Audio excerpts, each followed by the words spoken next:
Please welcome to the stage Andrew Recinos, President and CEO, Tessitura Network.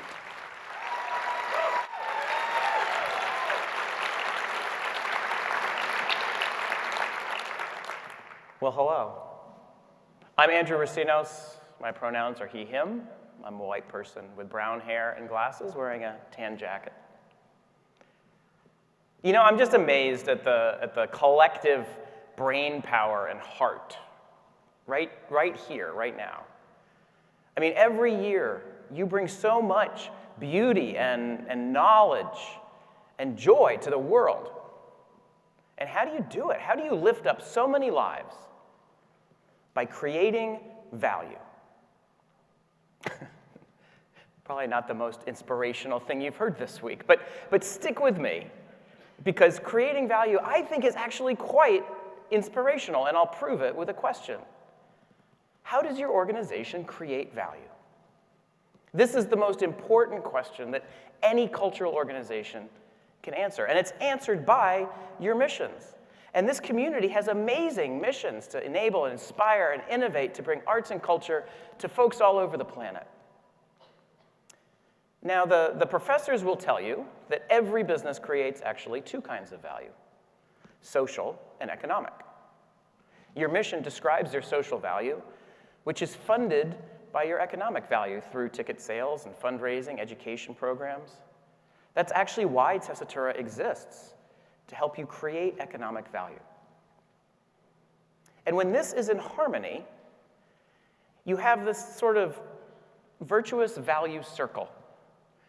Send an email that sells a ticket that provides an experience, which deepens engagement, which sells another ticket, which provides another experience, which further deepens engagement, which leads to a donation that funds the programs, and on and on.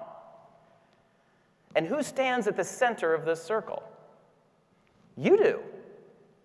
You create the economic value that funds the social value, that brings an abundance of arts and culture to people all over the planet, making you the MVPs of the arts and culture world, and that's why I think creating value is immensely inspirational. Now, this circle may be virtuous, but it isn't easy, especially right now. And as you work to create that economic value, to fund that social value, you're challenged, right? You're challenged to be more and more resourceful. And we've seen some wonderful examples this week of your resourcefulness with new revenue streams and membership programs, digital initiatives. Today, I'm going to talk about another kind of resourcefulness that's starting to gather steam in this community. I'm going to tell a few stories of organizations that have created a whole new arc of social and economic value. This arc is called wellbeing. Imagine if there was a pill, scientifically proven to reduce your blood pressure, improve your mood, lower your stress, bolster your immune system, and improve respiratory health, improve your relationships, improve mental health, reduce nausea, reduce headaches, reduce chronic strain, reduce the symptoms of Parkinson's disease, reduce the symptoms of trauma, reduce the symptoms of dementia, increase creativity, increase compassion, increase creativity, increase your life satisfaction, and it was proven to reduce your risk of an early death by nearly a third. My friends, this pill exists. It's called arts and culture.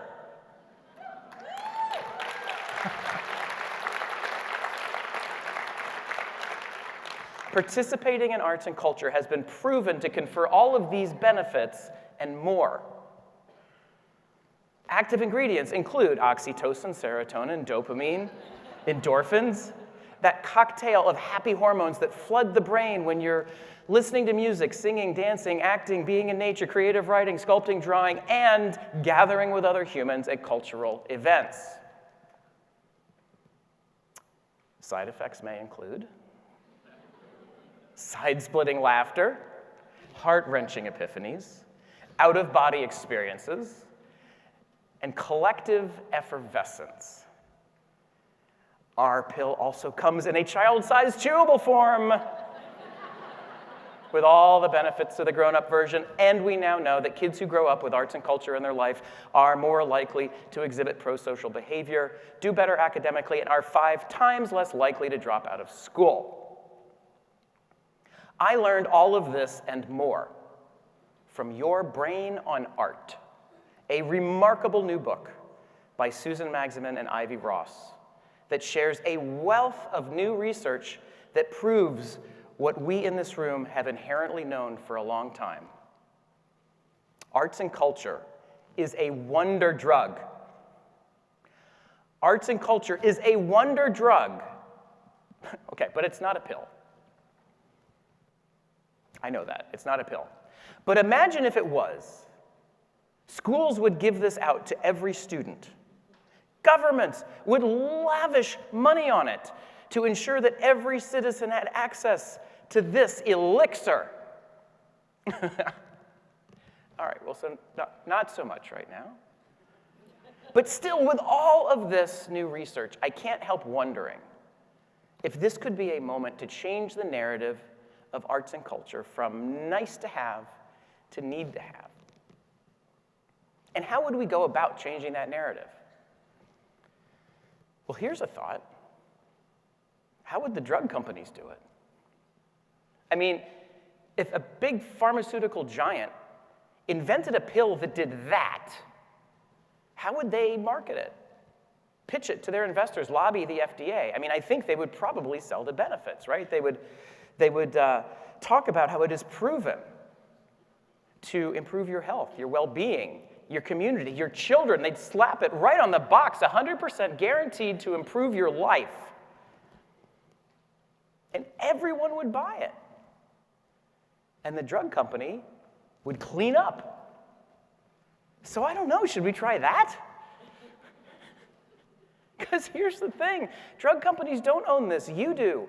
Arts and cultural organizations own the formula to this miracle cure. What would happen if we elevated the well-being benefits of arts and culture in our programming, marketing, fundraising, messaging? If we added a well-being arc of social value, would it boost our economic value? What if cultural organizations were so bold as to put well-being right in their mission statements? Well, do I have a story for you.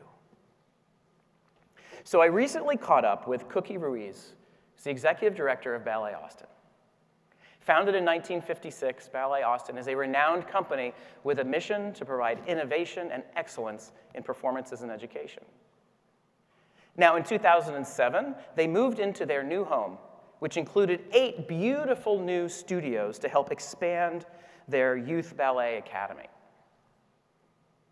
Twice the size of their original home, they were going to have to find new revenue streams to fund its operation. And Cookie thought that perhaps one way to do that would be to use those studios when the kids aren't around. So as an experiment, they added a single adult dance class led by one of their dancers, and it sold out. So they added another one, and it sold out, and another, and another. Ballet, bar, tap, hip-hop, Pilates. Today, Ballet Austin hosts 60 adult dance and fitness classes every single week.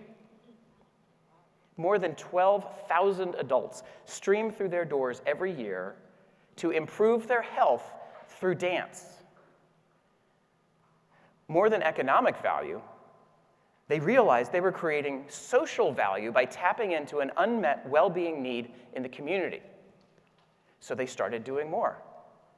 They created Pink Pilates, a free program for breast cancer survivors. They started a monthly food drive to help their neighbors living in food deserts. They created Be Well, an online well-being toolkit for anyone. What had begun with a single class had grown and grown and grown into a company-wide well-being calling so central to their identity that they started to rethink their mission. Now, their original mission had been about excellence through performance and education, Their new identity, it still held that. But now it also was about centering well-being through dance. Seeing how the team was really energized by this new energy around this new identity, Cookie actually asked them, the staff, not the leadership, to rewrite the mission, and the board later approved it, to foster the creation and experience of dance and the encouragement of health and well-being, right in the mission. So let's have a look at their virtuous value circle. Their original social value arc looked like this. When they added a well-being arc, they also boosted their economic value through those class registrations, through well-being-based fundraising, and by new ticket sales from all those folks who came for the cardio and stayed for the Swan Lake. Ballet Austin just finished their season with their highest revenue and attendance in their 65-year history.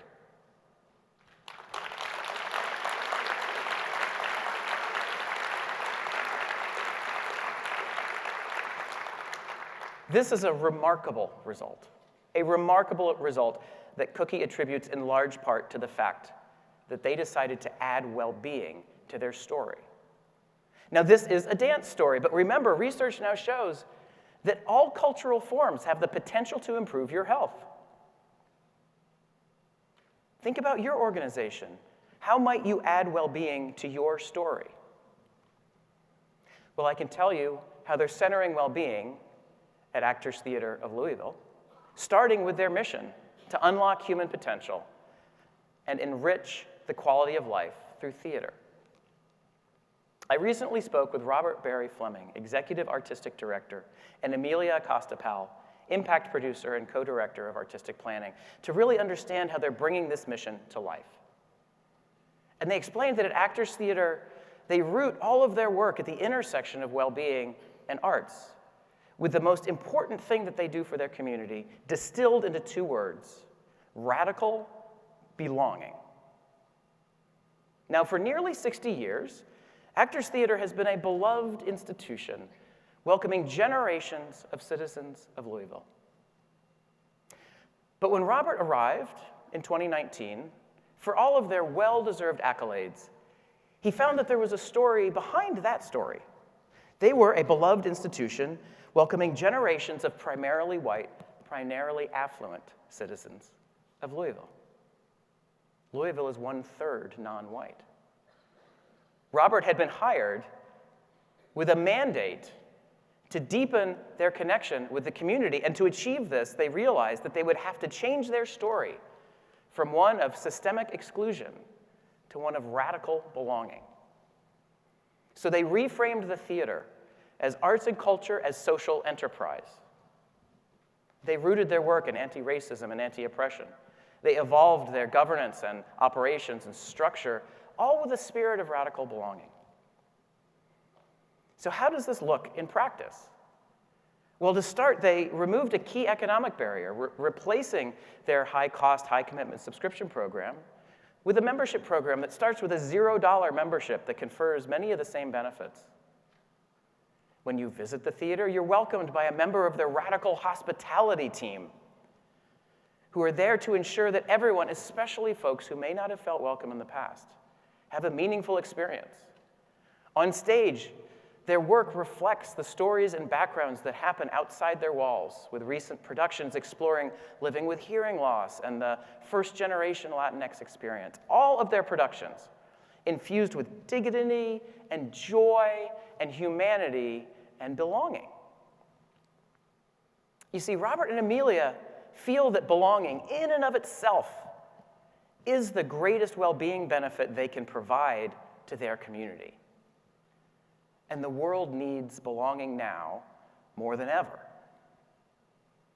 Just a few months ago, U.S. Surgeon General Vivek Murthy declared a national crisis of loneliness, stating that chronic loneliness is just as unhealthy as smoking 15 cigarettes a day. He also gave us the cure. The opposite of loneliness is belonging. Now, he's quick to point out that belonging is more than just physical proximity. You can be lonely in a crowd. No, he insists that to really address this crisis, we need to help people make social connections in environments where they feel comfortable being themselves. Last year at Actors Theater of Louisville, 91% of the audience felt welcomed as their authentic selves.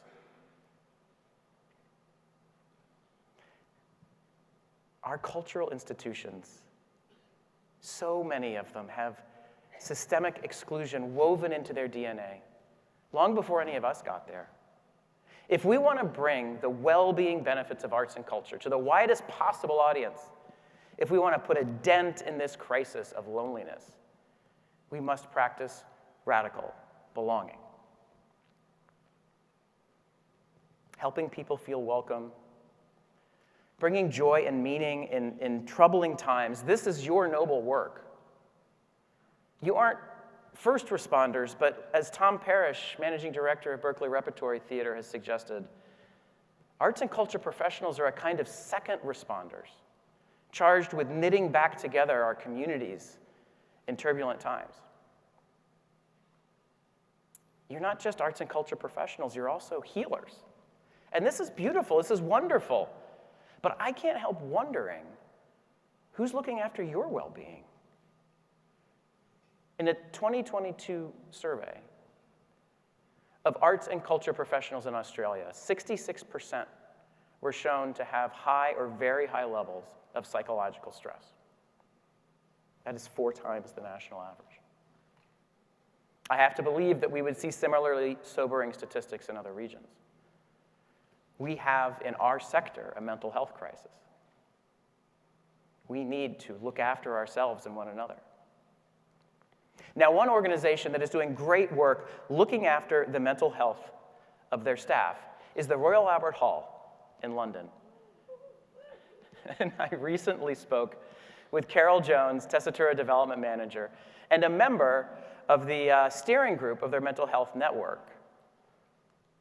Now, with the support and the funding of their leadership, this employee-led network is creating mental health resources for their 500 employees. In addition to their weekly all-staff Happy Friday email, they host frequent events like meditation sessions, quiz nights, and the eminently popular Pause for Work puppy therapy.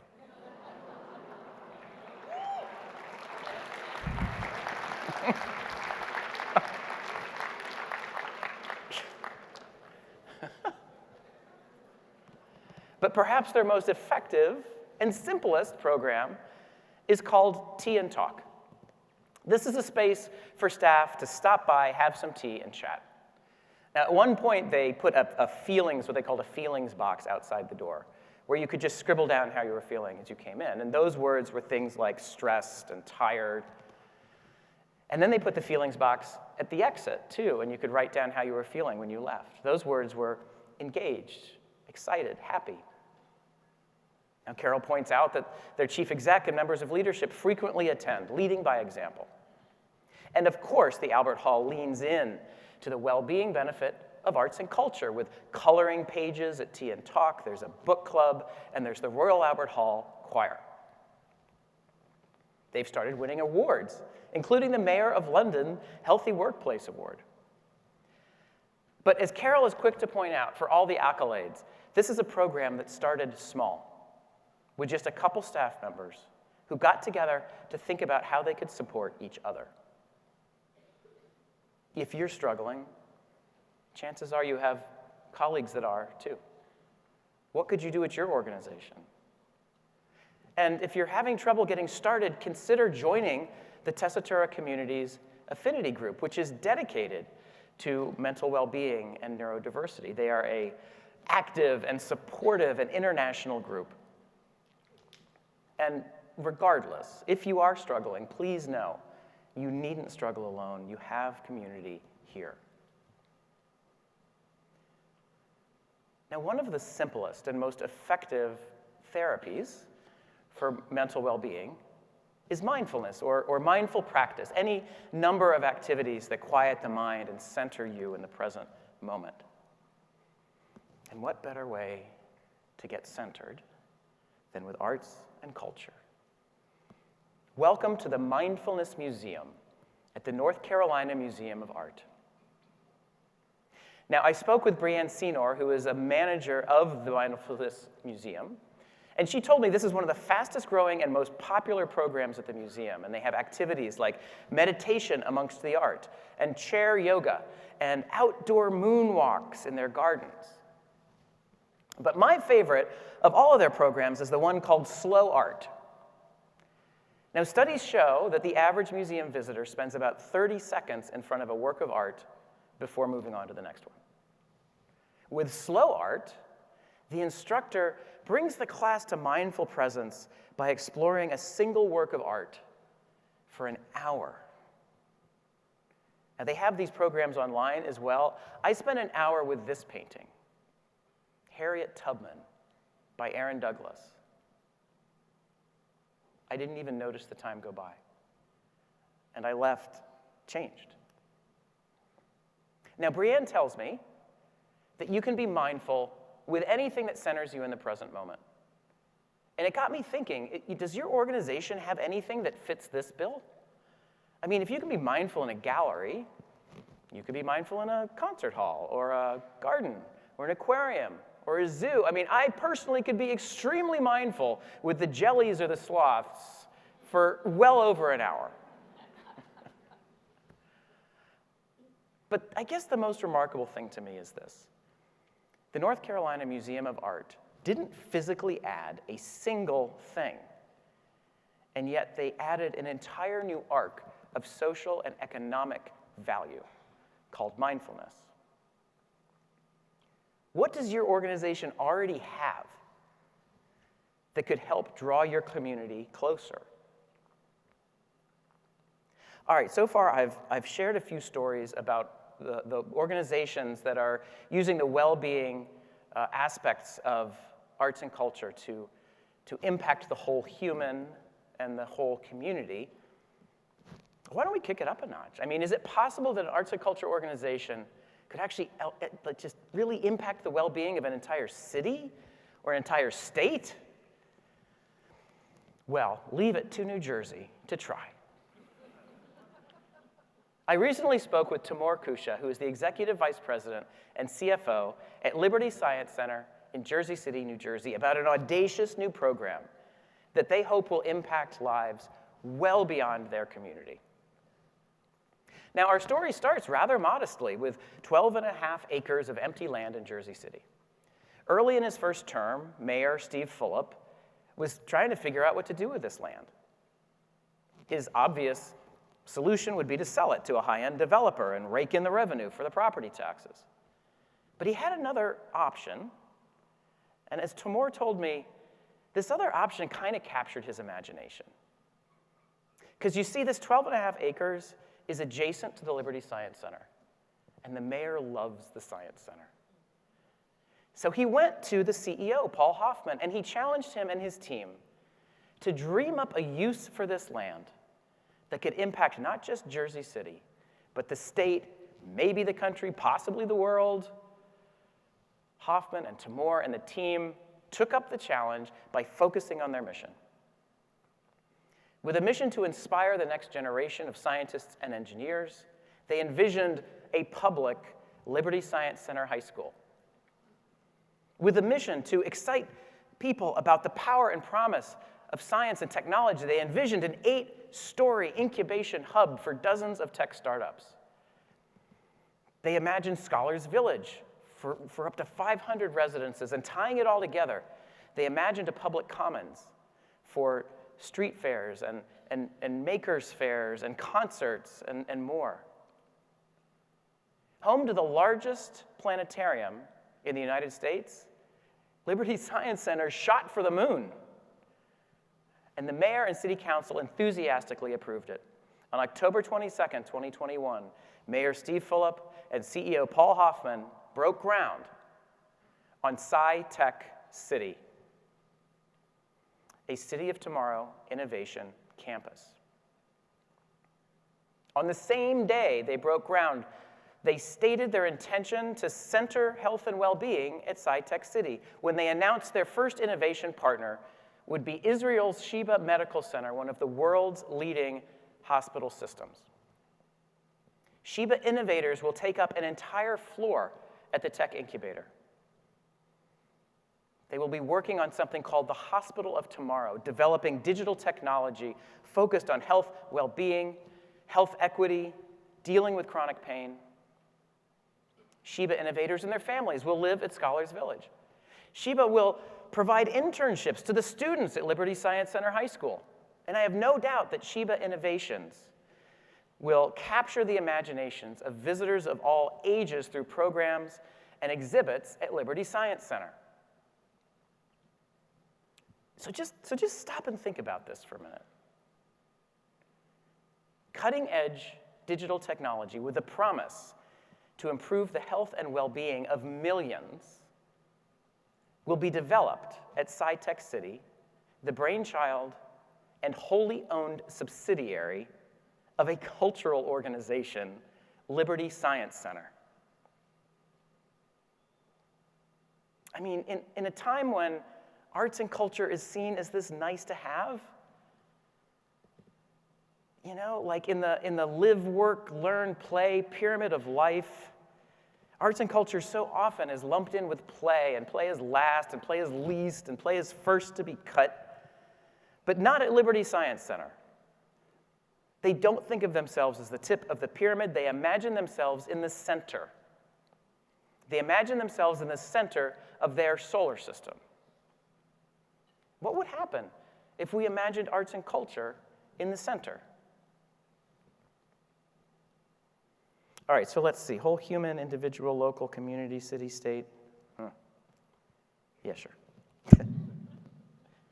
Is it possible that arts and culture could actually make an entire country happier? Well, why don't we ask the happiest country in the world? Last March, the World Happiness Report named Finland as the happiest country in the world for the 6th year in a row. Now, no doubt, this is largely because of their affordable health care and social stability and income equality. But it's hard to miss.